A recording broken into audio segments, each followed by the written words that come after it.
Hi, my name's Phil. I like talking about politics, and in this video I'd like to discuss some major changes in the political conversation which is coming very soon, especially around Brexit, but also other policy areas as well. Let's focus in on Brexit mainly here. Since Brexit became a thing, we've had two distinct types of parliament, and now we're about to get a third. The first was the parliament we had between 2015 and 2019. Now, that was technically two different parliaments because we had a general election in the middle, but it was the same type of parliament. It was characterised as the clear majority knowing that Brexit was a bad idea and that a hard Brexit was the worst of all ideas, but they were effectively muzzled, especially in the Conservative Party, where they had to go along with the madness for fear of splitting their party and allowing Corbyn to take power. But in Labour as well, to an extent, for slightly different reasons.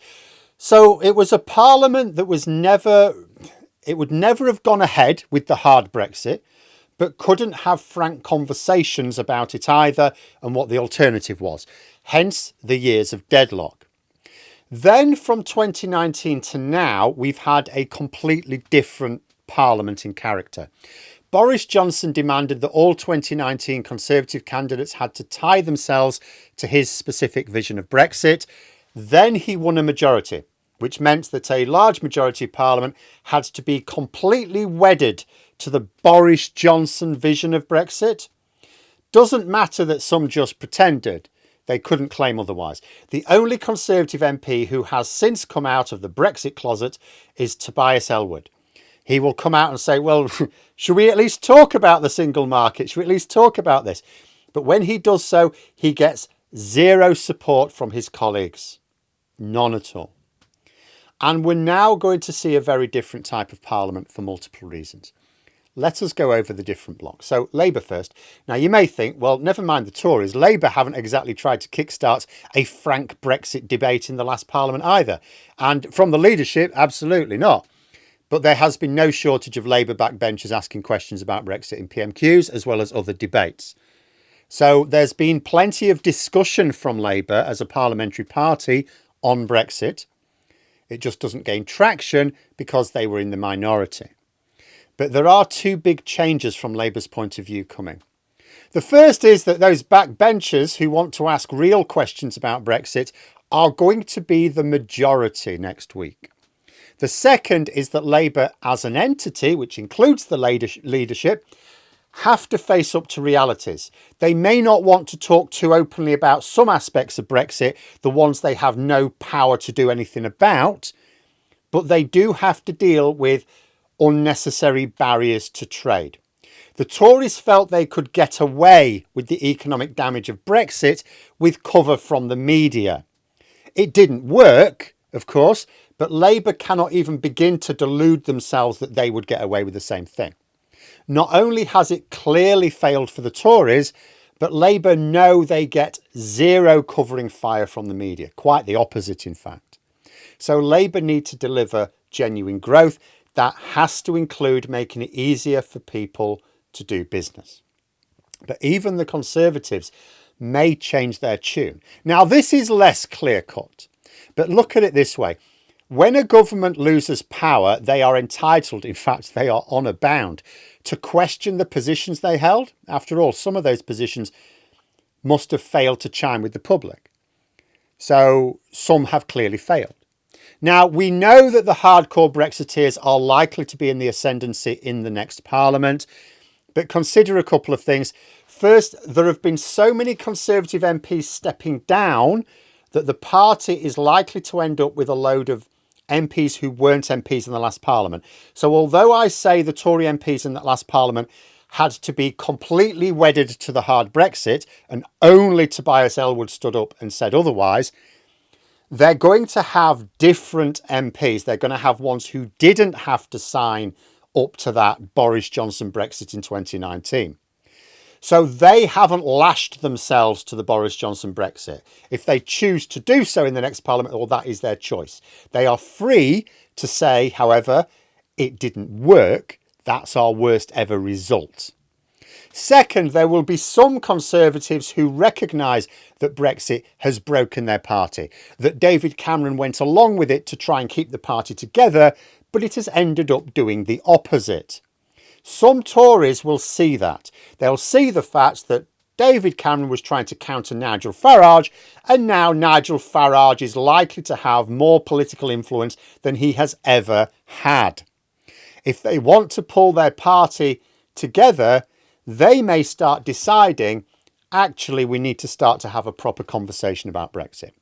You know, I've talked a few times about how these Conservatives have been very silent for a very long time. It's really difficult to imagine they're going to start a fight when they're in a very weakened position after this coming election. But, you know, you could argue that maybe they didn't want to rock the boat while they were in power because they had something to lose. But after a very savage election loss, and if they're looking at a generation out of power, well, they may decide they don't actually do further damage to their party by taking the fight to the swivel-eyed loons. Now, like I say, this is uncertain. I know that the Brexit conversation within Labour is going to start moving after the election. I don't know that will be the case with the Conservatives, because it is going to cause aggro for them in a way it won't in Labour. But the possibility exists. As for the other parties, obviously the SNP, the Lib Dems, the Greens they're going to be motivated to ask Labour real questions about Brexit along the lines of, say, trade barriers. Because even if the Conservatives do decide to remain a universally committed Brexit party, which is possible, they are likely to represent fewer than 100 MPs. Basically, we're about to see a parliament from where there has never been less support for Brexit since Brexit began. But more than that, where the majority know they need to deal with it. Labour MPs are not going to feel inclined to bury their heads in the sand about it when they know that their future electoral chances depend on delivery. There will be no attempts to muddy the waters with culture wars from Labour. Are people's lives going to be materially better, and will they recognise that? Those are the only questions Labour MPs will be interested in. And this difference in perspective will change almost every conversation in the next Parliament. Whereas the Tories looked to find excuses for why NHS waiting lists were going up, or people couldn't afford to feed their kids, or our rivers were suddenly becoming polluted on a scale never seen before, Labour know they will need to deal with these problems by applying solutions, not excuses. You know, the next Parliament, I mean, we'll wait to see for the results. The next Parliament, it could well be that the number of brand new MPs who've got none of that baggage outnumber the existing MPs. You know, and the other thing is the Labour know the media is going to come for them immediately. They're going to blame them for all of the problems that have actually been around for a while, but they've been keeping quiet. Yesterday, the Sunday Express, it carried the headline that Starmer would wreck the country in 100 days flat. You can see what they're setting up here, can't you? They know a load of shit is about to hit the fan. Port Talbot, prisons full again, Thames Water, councils going bust, university departments collapsing, literal buildings collapsing, hospitals, schools, everything. There are urgent crises already happening, and they're going to carry on happening, and they're going to carry on happening over summer. And the Tory media they've been covering for the Tories. They haven't been mentioning them. They're going to start mentioning them over summer. They're waiting for Labour to walk right into the scorched areas, the scorched earth areas that the Tories have left for them.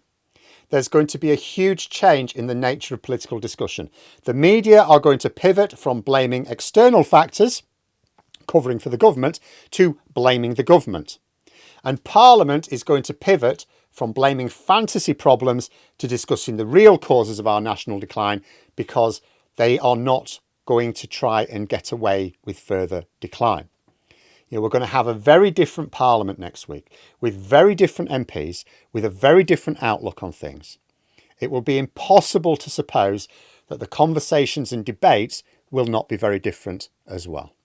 And as a final point, I'll just add in that, especially with so many brand new MPs of various parties, all about to enter Parliament, if you've been jaded in the past from sending emails and letters to your MP, because maybe you've not got the response you'd have liked, or indeed any response at all, maybe now is the time for an act of faith. You may well find that hundreds of new MPs, all eager to start a long career in Parliament, all fresh-faced, are more motivated to respond to their constituents.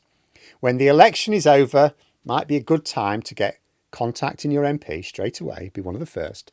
Let them know what your priorities are and your reasons. Maybe limit it, don't go sending them a list of 100.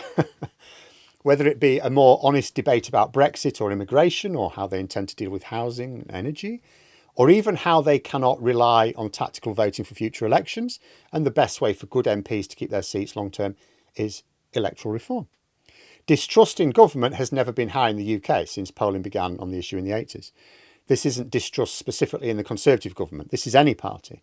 Almost half of people, according to a survey by the National Centre for Social Research, as reported in the Financial Times this week, almost half of people don't believe they can trust any party in government. Now, as I discussed this morning, that is an absolute petri dish for breeding populism. The only way MPs are going to counter that is by being more open with the public, more aligned with the public, certainly. Politics is always tricksy, of course, but there's a difference between political spin and doing the opposite of what people want you to do and saying the opposite of what they believe. I think in 2 years' time, we're going to be looking at a parliament comparing to the previous one, and we won't believe the difference that this election will have made. But there we are. Those are my thoughts. If you enjoyed the video, please subscribe for further content and click the like button. You can also sign up for memberships if you'd like to support the channel further. Thanks for watching, and until next time, I'll see you later.